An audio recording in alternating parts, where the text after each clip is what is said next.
Arthur Schopenhauer's philosophy on women, men, and their relationships is deeply rooted in his metaphysical and biological views. He believed that men and women are fundamentally different, not only physically but also in their nature and purpose. Men, according to Schopenhauer, are driven by ideals, creativity, and intellectual pursuits, while women are more focused on immediate, practical concerns and survival instincts. Schopenhauer viewed romantic relationships as a biological strategy rather than a spiritual connection. He argued that love is a mechanism of nature designed to ensure reproduction, often cloaked in illusions of intimacy and destiny. He saw beauty as a tool used by nature to captivate men and divert them from their pursuits, leading them into relationships that serve the will to life. Marriage, in Schopenhauer's view, was not a sacred bond, but a trap set by nature to ensure the continuation of the species. He believed that men often sacrifice their freedom, ambitions, and individuality in relationships, becoming bound by duty and routine.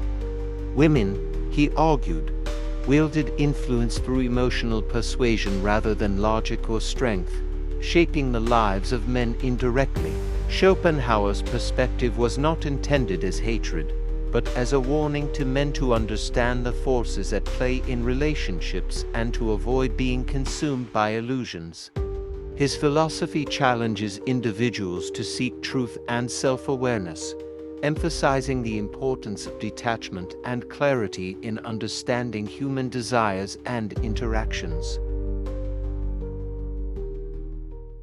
Carl Jung's philosophy on women, men, and their relationships is deeply rooted in his concepts of archetypes and individuation.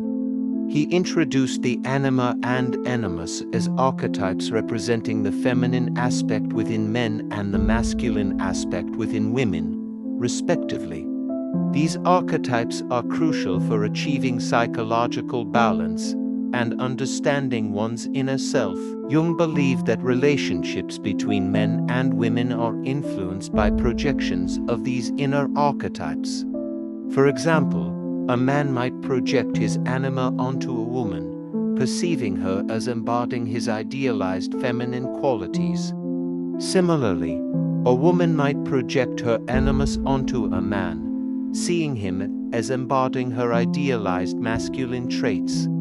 These projections can lead to misunderstandings and conflicts if individuals are unaware of their unconscious influences. Jung emphasized the importance of individuation, the process of integrating the conscious and unconscious aspects of the psyche to foster healthier relationships. He argued that by confronting and integrating these archetypes, individuals can achieve a deeper understanding of themselves and relate to others more authentically. Jung also explored gender dynamics, noting that traditional roles often limit personal growth. He encouraged both men and women to embrace qualities traditionally associated with the opposite gender, such as emotional vulnerability for men and assertiveness for women. This integration helps break down stereotypes and fosters mutual respect and understanding.